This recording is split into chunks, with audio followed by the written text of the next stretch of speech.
अस्सलामुअलैकुम and welcome to my YouTube channel. Last video के अंदर हमने 3 केसेस को डिस्कस किया था जो बहुत हेल्पफुल होंगे हमारे न्यूमेरिकल को अंडरस्टैंड करने के लिए। तो आज हम इक्वेशन ऑफ मोशन, ये हमारे पास इक्वेशन ऑफ मोशन आपको नज़र आ रहा होगा, इसके न्यूमेरिकल्स को सॉल्व करेंगे। तो याद रखिए, अगर कोई व्यूअर मेरे चैनल पे पहली वीडियो देख रहा है और अगर वो चाहता है कि इन न्यूमेरिकल को वो समझे, आराम से ईज़िली समझ जाए, तो डिस्क्रिप्शन में पिछली वीडियो का लिंक मौजूद है, वो वहाँ जाके देख सकता है। क्योंकि अगर आपको केस 1, केस 2, केस 3 समझ में नहीं आए तो आपको न्यूमेरिकल में बहुत ज़्यादा परेशानी हो सकती है। तो शुरू करते हैं। शुरू करने से पहले अगर आप मेरे चैनल पे न्यू हैं तो इसे लाजमी सब्सक्राइब करें, ताकि जब मैं कोई न्यू वीडियो अपलोड करूँ तो उसका नोटिफिकेशन आप तक पहुँच जाए। तो देखिए, पहला न्यूमेरिकल क्या कह रहा है, equation of motion, page number 57 है ये, ठीक है। तो ये हमारे पास न्यूमेरिकल है। सवाल क्या है, a bus is moving on a road with 15 metre per second. एक बस है, एक वो रोड पे चल रही है जिसकी स्पीड कितनी है। अब आप बोलेंगे सर आपको कैसे पता लगा ये इसकी स्पीड है।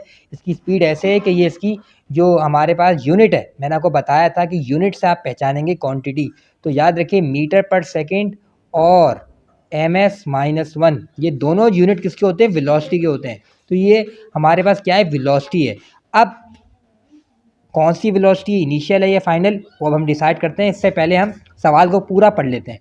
And it's accelerate at 5 metre per second square. देखें, इधर हमारे पास क्या था, यूनिट ms-1, इधर हमारे पास यूनिट क्या है, ms-2। याद रखें, ms-2 जो यूनिट होता है ये होता है एक्सेलरेशन का। तो ये हमारे पास एक्सेलरेशन गिवन है। फाइंड द फाइनल वेलोसिटी, हमें फाइनल वेलोसिटी मालूम करनी है। कितने सेकंड बाद, 6 सेकंड बाद। तो देखें, अगर हमें फाइनल वेलोसिटी मालूम करनी है, फाइनल वेलोसिटी क्या होती है, vf।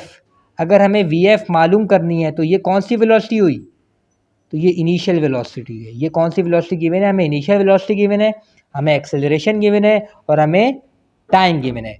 और हमें क्या मालूम करना है, फाइनल वेलोसिटी मालूम करना है। तो हम शुरू करते हैं। अब जो चीज़ हमें गिवन है वो हम डेटा में लिख लेंगे। देखिए, हमें वी आई गिवन था 15 मीटर पर सेकेंड। हम एम एस यूँ भी लिख सकते हैं और ms-1 भी लिख सकते हैं। हमें एक्सेलरेशन गिवन थी 5 मीटर पर सेकेंड स्क्वायर। हमें टाइम गिवन था 6 सेकेंड। हमें क्या मालूम करना था, देखें जिस तरीके से मैं हेडिंग्स लगवा रहा हूँ आपने उस तरीके से काम करना है, ताकि आपके बोर्ड में पूरे नंबर आए न्यूमेरिकल्स के अंदर। देखिए, हमारे पे हमें वी आई गिवन था क्योंकि ये पहली वेलोसिटी थी, और मैं आपको बता चुका हूँ पिछली वीडियो के अंदर, जो पहली वेलोसिटी होगी हमेशा वो इनिशियल वेलोसिटी होगी। एक्सेलरेशन गिवन थी और टाइम गिवन था।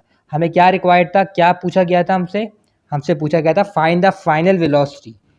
फाइनल वेलोसिटी का मतलब क्या है, वी एफ। हमें वी एफ मालूम करना है। तो देखें, हमने 3 फॉर्मूलाज पढ़े, first equation of motion, second equation of motion और थर्ड इक्वेशन ऑफ मोशन। तो आपको पता है यहाँ पे कहीं भी डिस्टेंस का जिक्र नहीं है, एस का जिक्र नहीं है। और सेकंड इक्वेशन ऑफ मोशन और थर्ड इक्वेशन ऑफ मोशन, उन दोनों में एस आता है। तो वो फॉर्मूला हमारे किसी काम के नहीं है। यहाँ पे हम कौन से फॉर्मूले के ज़रिए निकालेंगे वी एफ की वैल्यू, तो हम एक फॉर्मूले की हेडिंग लगा देते हैं। हम फर्स्ट इक्वेशन ऑफ मोशन को इस्तेमाल करते हुए सवाल को सॉल्व करेंगे। तो वी एफ का formula, first equation of motion का फॉर्मूला क्या है, v f is equal to we i plus a t. I hope कि ये यहाँ तक जो हमने स्टेप्स किए हैं वो आपको ईजिली अंडरस्टैंड हो रहे होंगे। इसके बाद हम देखेंगे प्रोसीजर। अगर आप इस तरीके से काम करते हैं, जिस तरीके से मैं आपको हेडिंग लगवा के काम करा रहा हूँ, मैं आपको 100% गारंटी देता हूँ कि आपके एक भी नंबर न्यूमेरिकल में नहीं कटेगा। ठीक है, तो अब हम प्रोसीजर कर लेते हैं। प्रोसीजर मतलब इसी फॉर्मूले को इस्तेमाल करेंगे, इसको दोबारा रीराइट करते हैं, v f is equals to we i plus a t. देखिए, हमें वी एफ मालूम करना है, हमें वी एफ मालूम करना है और वी एफ पहले से ही अलग है। तो हम सिंपल क्या करेंगे, वी एफ इजिकल्स टू, ये यूँ ही रहेगा, वी आई की जगह वी आई की वैल्यू 15 प्लस ए की जगह ए की वैल्यू 5, टाइम की जगह टाइम की वैल्यू 6। 15, 5 और 6 मल्टीप्लाई हो रहा है, 5 6 30। इन दोनों को प्लस कर लें। इन दोनों को जब आप प्लस करेंगे, 15 प्लस 30 करेंगे तो क्या आएगा, 45। और यूनिट क्या आएगा, मीटर पर सेकेंड। तो अब आप एंड में लिखेंगे रिजल्ट। रिजल्ट मतलब क्या, क्या फाइंडिंग है, आपने क्या फाइंड किया, वी एफ की वैल्यू क्या है। तो आप लिखेंगे the final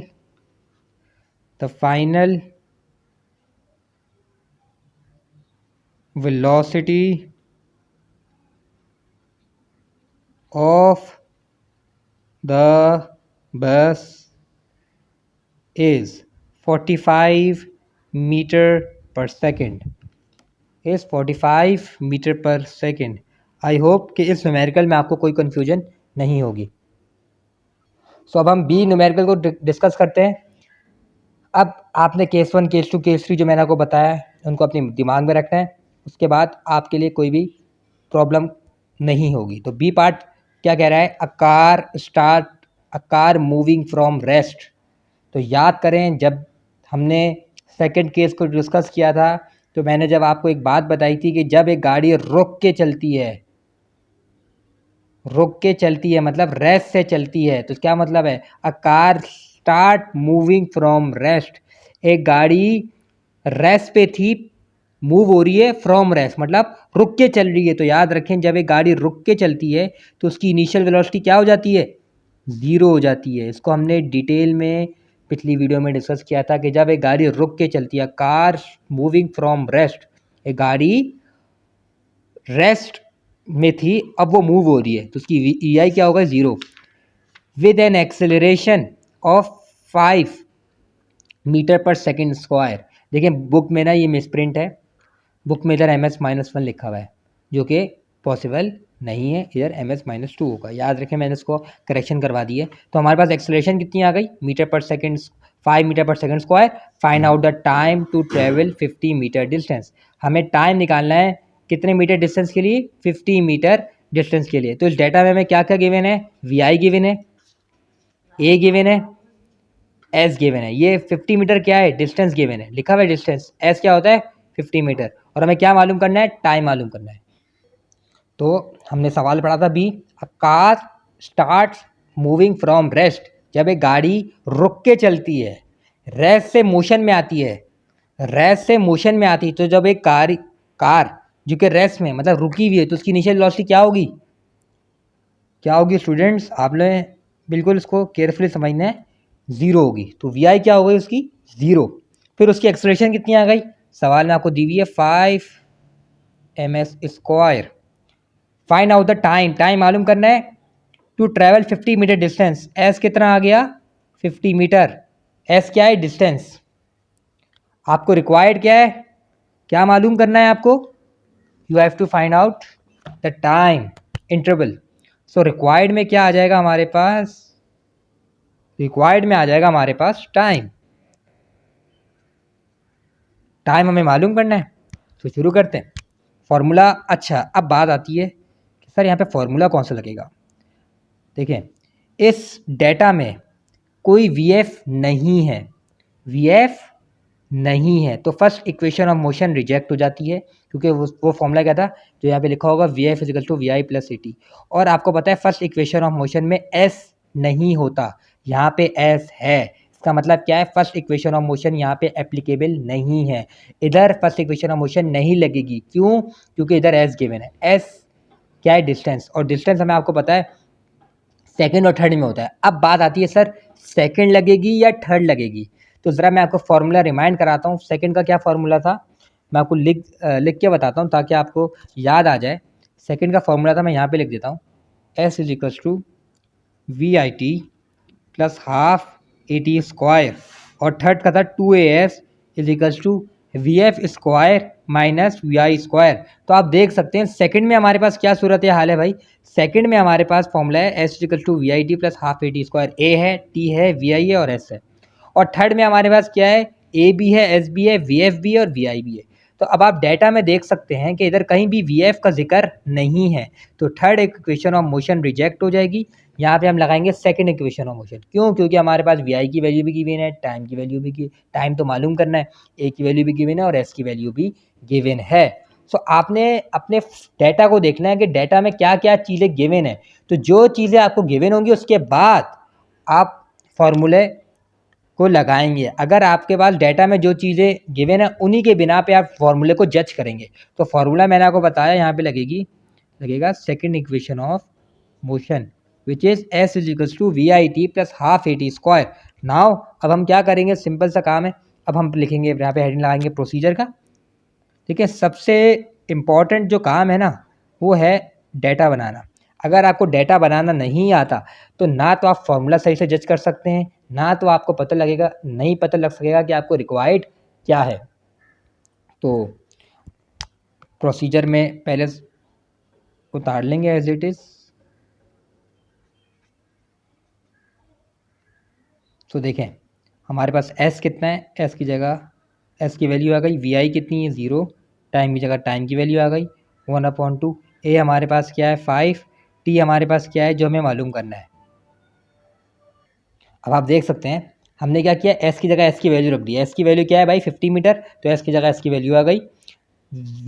we I T V आई और टी आपस में मल्टीप्लाई हो रहे हैं, तो वी आई की वैल्यू क्या है ऊपर से देख सकते हैं 0, टाइम आपको मालूम करना है, प्लस हाफ मतलब 1/2 ए टी स्क्वायर। ए की वैल्यू ऊपर देखिए कितनी है 5 मीटर पर सेकेंड स्क्वायर, ए की जगह आ गया 5, टी स्क्वायर फॉर्मूले का, फिर T square as it is आ गया, क्यों टी आपको मालूम करना है। तो अब आप मुझे एक बात बताएं कि जो चीज़ 0 से मल्टीप्लाई होती है वो क्या हो जाती है भाई, वो तो 0 हो जाती है। तो ये वाला तो हो गया 0, प्लस 5 1 ज़ा 5/2 टी स्क्वायर। अब 0 में 5/2 ऐड करें तो 5/2 ही रहेगा 50। 0 में 5/2 ऐड करें क्या फ़र्क पड़ता है, कोई फ़र्क नहीं पड़ता, तो वही आ जाएगा। अब देखें 2 डिवाइड हो रहा है हमारा, क्या हो जाएगा, डायरेक्ट लिख दिया मैंने, 2 डिवाइड हो रहा है, 2 टी स्क्वायर से क्या हो रहा है डिवाइड, वहाँ देखिए क्या हो जाएगा multiply, 50 multiply by 2 is equal to 5t square. 50 को 2 से मल्टीप्लाई करें क्या आंसर आएगा 100 is equal to 5t square. अब आपको टी स्क्वायर की वैल्यू मालूम करनी है, 5 इससे मल्टीप्लाई हो रहा है वहाँ जाके डिवाइड हो जाएगा भाई, तो 200 डिवाइड बाय 5, 5 1 ज़ा 5, 5 2 ज़ा 10, ये जीरो के साथ जाएगा, तो टी स्क्वायर की वैल्यू क्या आ गई 20। अब देखें आपको मालूम क्या करना है, आपको मालूम करना है भाई टी की वैल्यू। यहाँ पे टी पे तो स्क्वायर है, यहाँ पे टी पे क्या है स्क्वायर, हमें मालूम क्या करना है टी। तो अब इस स्क्वायर को ख़त्म करना पड़ेगा, तो याद रखें स्क्वायर को कौन ख़त्म करता है, स्क्वायर रूट ख़त्म करता है। तो यहाँ पे हम लिखेंगे, मैं ये वाला काम आपको यहाँ पे करा देता हूँ, इधर बराबर में करा देता हूँ लाइन खींच के। अब लिखेंगे taking root on both side पे रूट ले लें भाई, तो टी पे आप रूट ले लें और 20 पे भी आप रूट ले लें। तो अब कैसे कैलकुलेट करेंगे ये मैं आपको कैलकुलेटर से तरीका बता देता हूँ कि किस तरीके से आपने √20 को कैलकुलेट करना है। अब आप ये देख सकते हैं ये आपके सामने कैलकुलेटर पड़ा हुआ है, ये आपको नज़र आ रहा होगा स्क्वायर रूट बनाया, 20 लिखा आपने स्क्वायर रूट के और आपने इसको लिखवा दिया, क्या आंसर आ रहा है 4.4721। तो क्या इंटरवल हो गया भाई टाइम का, तो अब आप लिखेंगे 4.4721, तो सेकंड सी सेकंड, तो इसमें आप रिज़ल्ट भी लिख लेंगे, मैं आपको रिज़ल्ट बता देता हूँ। रिज़ल्ट आप लिख लीजिएगा, the time interval to travel 50 metre distance is 4.4721 second. I hope कि इस वीडियो के अंदर जो कॉन्सेप्ट है, अब आप देख सकते हैं कि केस 1 केस 2 केस 3 पढ़ाने का कितना फ़ायदा होगा। तो जब आपने, अब आप देखेंगे जब आप न्यूमेरिकल में सवालात को पढ़ेंगे तो आपको माइंड में देखिए इन तीनों केसेस के अलावा कोई भी सवाल ऐसा नहीं आएगा जो आपसे नहीं हो रहा होगा। मतलब इन केसेस को अगर आपने समझ लिया, सही से याद कर लिया, जहन में बिठा लिया, तो मैं आपको 100% श्योरिटी देता हूँ कि आपकी जो बुक में जो न्यूमेरिकल हैं, जो एग्जाम्पल में न्यूमेरिकल हैं, आप उसे ईज़िली कर सकते हैं। उसके अलावा कोई भी ऐसी चीज़ नहीं, मतलब कोई भी ऐसा सवाल नहीं आएगा जो आपको नहीं आता होगा। आप 3 केसेस को सिर्फ अपने माइंड में रखें, और माइंड में रखने के बाद क्या होगा, आपको पास जो भी सवाल आ जाए, बोर्ड में कभी कभार ऐसा हो जाता है कि अनसीन सवाल आ जाता है, बुक से नहीं आता तो कोई बात नहीं, आपको मैंने बस वैल्यूज़ चेंज होती हैं, सवाल वही होगा, इधर 5 है ना इधर 7 दे देंगे, वो कोई फ़र्क नहीं पड़ता। तरीक़ेकार आना चाहिए, डेटा बनाना आना चाहिए, फार्मूला कौन सा लगेगा ये पता होना चाहिए। आई होप कि मुझे पूरा यकीन है कि इस वीडियो के अंदर जो हमने न्यूमेरिकल डिस्कस किए हैं उनमें कोई भी डाउट नहीं होगा। इन केस आपको कोई भी डाउट है, you can inform me in the comment box and stay tune for more videos.